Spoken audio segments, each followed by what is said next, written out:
Hello, and welcome back to this series. This series where I take a booktuber that I love and ask them to recommend me three books. And so this time, as you can tell by the title and by the thumbnail, is Dr. Fantasy himself, Philip Chase. I thought what would be the better alternative, the better following on point from the chaotic spirit that is Man Carrying a Thing than going to the esteemed academic of booktube, of fantasy booktube, in Philip Chase. In all honesty, the reason I chose Philip Chase is because I just have a lot of respect for him. I think in terms of being a younger person that wants to get into academia and is studying English literature but also loves fantasy, it's a great person to follow, and I think everyone should be. I understand not every series is for everyone, not every video is for everyone, but he's just a good person to, when you find something that you are interested in, hearing his thoughts, because they are going to be things that you may not have thought of before. Or if they are, he's going to put them in a way that is just something to appreciate and take forward yourself. And so as a result, I messaged him asking for, rather than just three of his favourite books, three books that describe him, this time I gave instructions. These were his favourite book of all time, a book that he thinks that his audience would be surprised to hear that he loves as much as he does, and then finally a book that he believes deserves more attention than it gets. He obliged, and it's a hell of a collection, and I already own all of the books he chose, so massive props to Philip for unwittingly saving me money. And I appreciate that wholeheartedly as a uni student. We're going to go through and I'm going to talk through each of them, and then we're going to do like we did last time. I'm just going to cut to me giving my overall thoughts when I'm finished. When asked what his favourite book / series is, that if he's going to give a definitive answer, he gave three answers there for me to choose out of. And one was Lord of the Rings, which I've already read all of. Piranesi by Susanna Clarke was another one, which I've already read as well and absolutely adore. So we were off to a great start. They're both Lord of the Rings and Piranesi are 5-star reads for me. So I was feeling positive. And then the last one he gave was Malazan, Book of the Fallen. And I have read Garden to the Moon. I gave that 4 stars. I've read Dead House Gates and I gave that 5 stars. Absolutely love Dead House Gates. And so the first one, the one that we're doing for Philip Chase's favourite book of all time, the book I'm going to continue is the next one in Malazan, Book of the Fallen, and that is, as you can see, I've already started it. I'm about 100 pages in. I've got some tabs that I'm keeping up to date with because there's a fucking lot going on. Because it's the third book in the series, I'm not going to go too much into this particularly, purely because this revisits the plot of the first book more, from where I am in the first 100 pages. This is more of a direct sequel to Garden to the Moon, whereas Dead House Gates is a completely separate entity at the moment with a few carry-on characters. The most I'll give about this at the moment before going into the full review is that when I read the prologue, I felt like this moment from Lord of the Rings.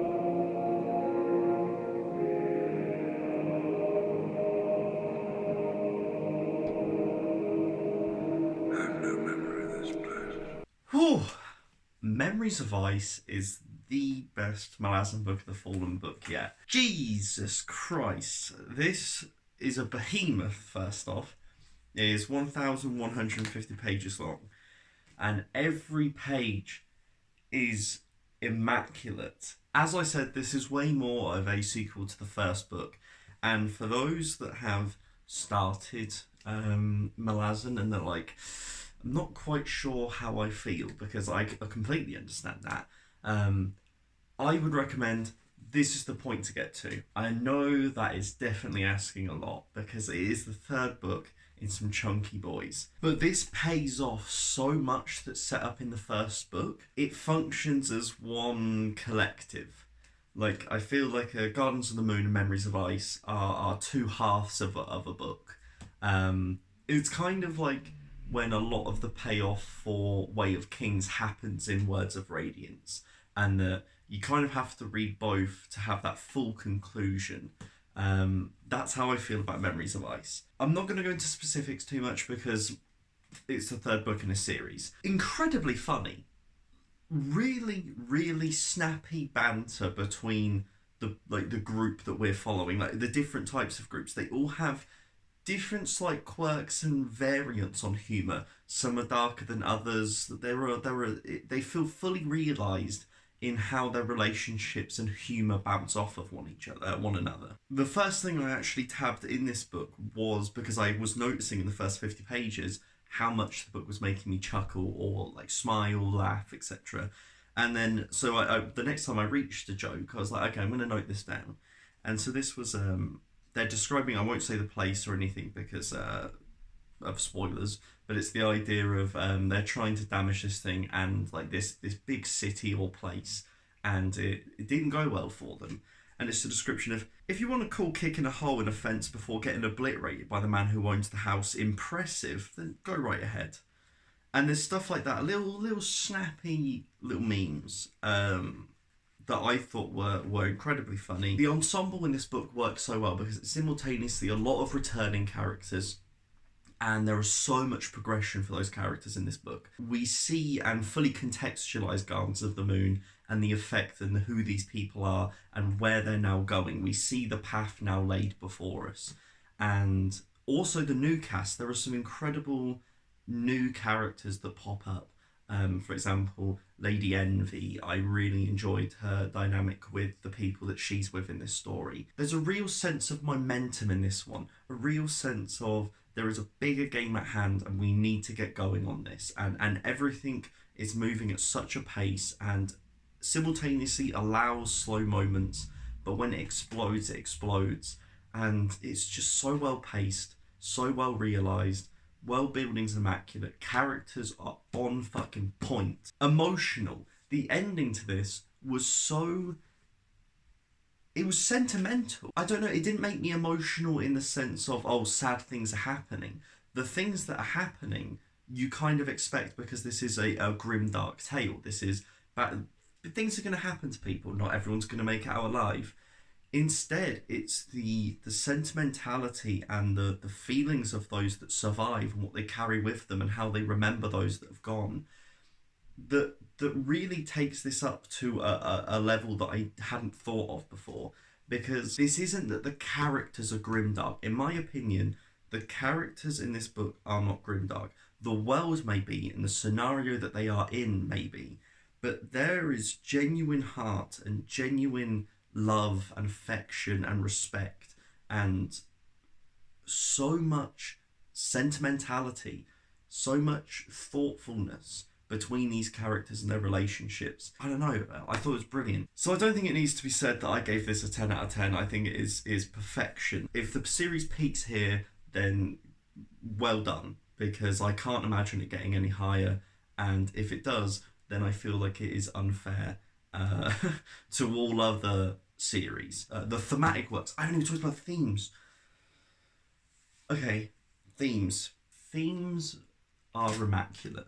The books are written for the themes, in my opinion, because they are so strong and so well realised. The concepts of duty, sacrifice, motherhood, they are my big three for this. Duty, sacrifice, and motherhood, they are all enwrapped and fully realised, and there is a relationship in this book that goes back and forth on who is abusing who is absorbing from who, etc. That is fantastic. And yeah, I was tears in my eyes at the end. Loved it 100%.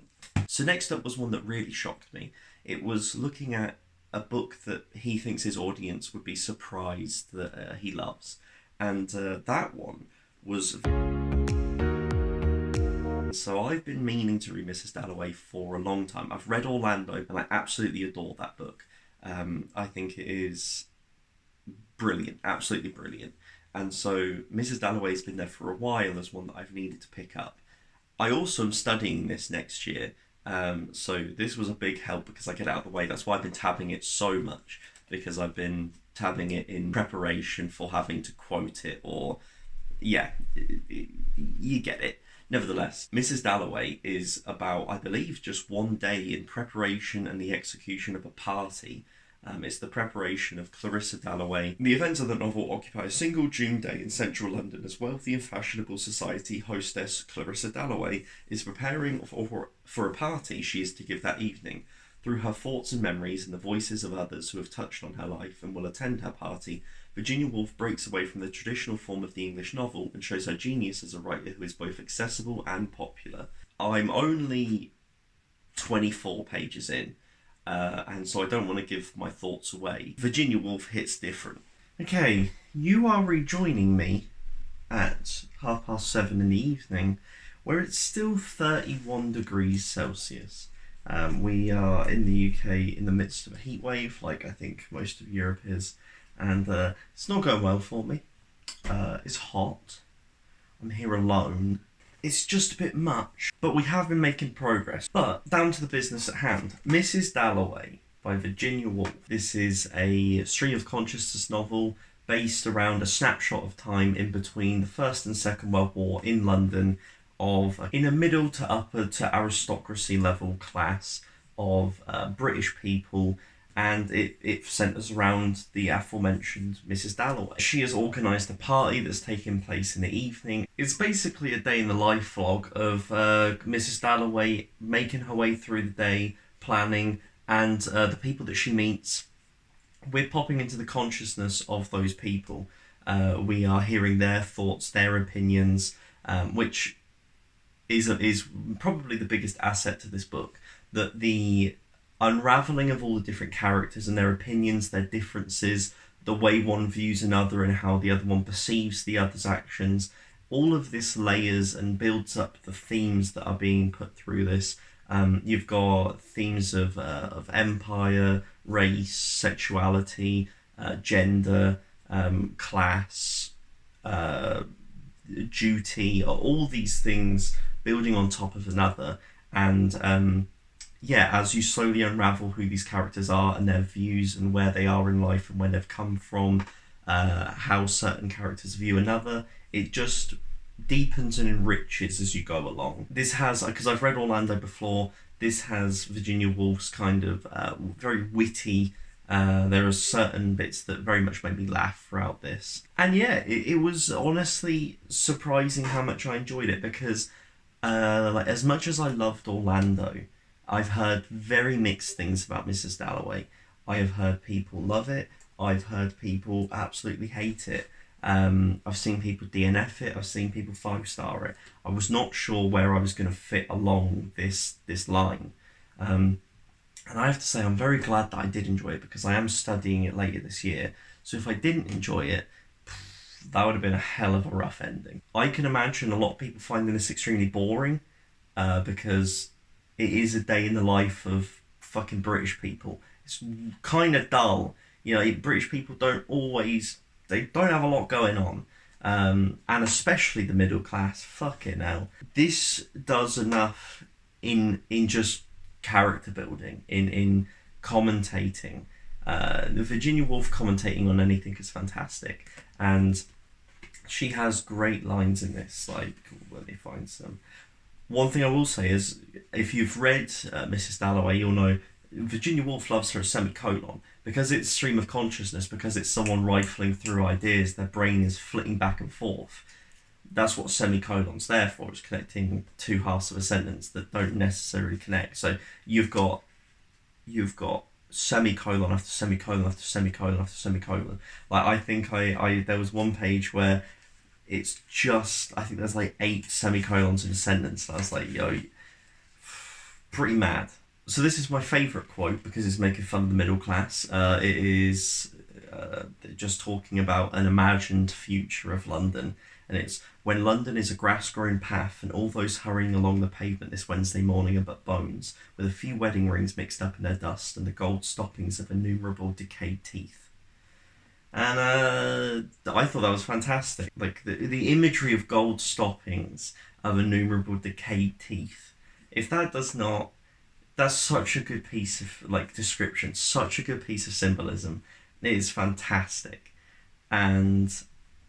and the idea of the few wedding rings mixed up in the dust, Like all of this stuff, like it's only 13 pages in. We are like laying the foundation of what this entire book is about, and I think that is my quote in terms of what I just loved about this book. Like that kind of commentary, that kind of seething little bit of punch. This deals with PTSD in terms of a world moving beyond World War One. At the time, the biggest war that in kind of living memory that was beyond scope, and yeah, we view a character that is suffering as a result of that. Overall, because I think I've talked about this quite a bit now, Virginia Woolf, I give it 4.5 stars. Mrs. Dalloway, 4.5 stars, because I have to admit there was a certain point about halfway through where I was like, okay, let's work through this, because the stream of consciousness is inherently can lose you, because sometimes you get lost between changing perspectives, and also can feel a bit tedious because it feels like you're literally in someone's head and you're just like, let's keep going. And then finally, a book that Philip Chase, well, actually, this would be an epic poem that Philip Chase thinks deserves more attention, is. So I have this, it's from a Folio Society edition, which is British Myths and Legends. And so it's got this nice little hardback. There are 3 of them. I got it from a charity shop, and luckily enough, it has Beowulf inside. It's actually in a different book. It's in the Heroes and Saints one. I have never consumed a piece of Beowulf content that I'm actively aware of. I'm sure I've read things that have harkened back to it or been influenced by it, taken ideas, etc. But I've never watched a Beowulf movie, a TV show. I've never read it. So I am going in fresh. So what I'm going to do is I'm going to read the context in terms of what is provided in this collection. Here it says, Beowulf has only come down to us by the greatest of good fortune. In 1731, the superb collection of manuscripts formed by Sir Robert Cotton in the early 17th century, and which had been made a public library by Act of Parliament in 1701, was the scene of a disastrous fire which burned some 200 of them. The volume containing the unique copy of Beowulf was slightly damaged but survived. Without this manuscript, our knowledge of Anglo-Saxon poetry would be limited to tantalising scraps and fragments. As it is, we have here a poem which may have been written for the royal court of Wuthings in East Anglia, whose palace was at Rendlesham, and whose royal cemetery was at Sutton Hoo. Some years ago, this translation was read on the mounds at Sutton Hoo at dusk of a stormy October evening, lit by braziers, an unforgettable occasion, reuniting poem and place and demonstrating the living power of the ancient legends. Although Beowulf is an Anglo-Saxon poem, it harks back to the origins of the Anglo-Saxon invaders and tells of men and events in the land of the Geats, the south of Sweden, and in Denmark, where King Hrothgar rules. If there is a historical basis for the story, it belongs to the 6th century or earlier. The monster Grendel and the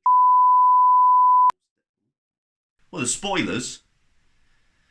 Well, fuck me. Well, they're creatures from Germanic legend, however, and there are a number of digressions which deal with the other episodes concerning Germanic heroes such as Sigmund.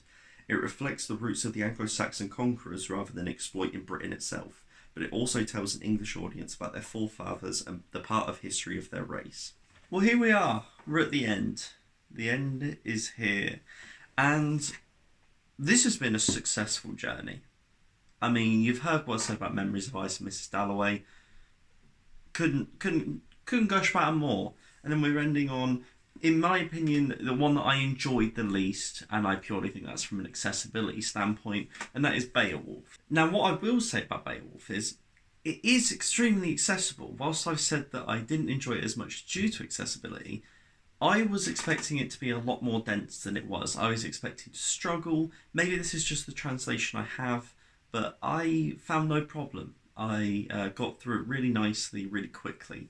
What is a relatively simple story? There is a kingdom. This kingdom comes under threat due to a monster that is killing people. They can't deal with it. They're real stressed out. So my man Beowulf from the south of Sweden, I forgot what it was called back then. He rocks up and he's like, "I'll sort this out. Don't you worry about it."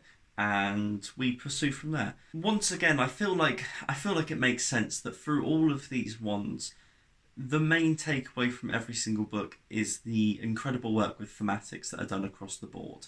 Memories of Ice, Mrs. Dalloway, and Beowulf all have wonderful subtextual things to read into it.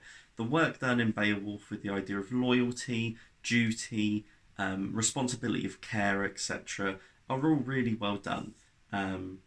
Working with neighbours, internationality, the idea of respect and everything. For the time, an incredible message to take on board. My main criticism of Beowulf is purely there's a lot of names. My housemate who's read this described it as if an epic poem was written by Quentin Tarantino, because you're constantly you're just hearing random bits about different people's lives and all these different cast of characters. It became a bit much for me. Maybe I was trying to read it too quickly, possibly, but I found myself just being like, yo, this person, son of this person, was friends with this person. I have no idea what's going on, but they did this thing. And it doesn't connect in a way. It doesn't really grow the central plot we're following. I get why it's extremely interesting outside of it, but as a general narrative, it would be like, I don't know, it was felt a bit too disconnected. Nevertheless, as an overall piece, I very much enjoyed Beowulf. It was well worth reading. And like I said, only 80 pages in this edition at least. And I rifled through it. I finished it in like 2 days. Fantastic. And so, that would be all. We've done it. We have made it to the end. We have read all 3 of these books. We have read Memories of Ice, Mrs. Dalloway, and Beowulf. 3 of Dr. Philip Chase's favourite books, and what a fantastic experience. They're all fantastic in very different ways, evidently. I never thought that I would read Malazan and Mrs. Dalloway as a conceited effort in the same video, and have there be a common through line. But here we are. This is the great thing about literature. It doesn't matter what you're writing, who you are writing, etc. You can feel and sense the same experiences and the same feelings crossing countries, crossing age, race, gender, anything. The same emotion can be felt by 2 different people and explored in 2 completely different ways. And I think this is a great example of it across the board. So, yeah. Thank you very much for watching. If you did enjoy, please do like, please do subscribe. It makes my my little heart flutter. And let me know who you would like to see in the next video. This is not, I already know a couple of people I'm going to be doing in the future. This is purely collating a list and then choosing from there. So, thank you so much once again, and have a nice rest of your day.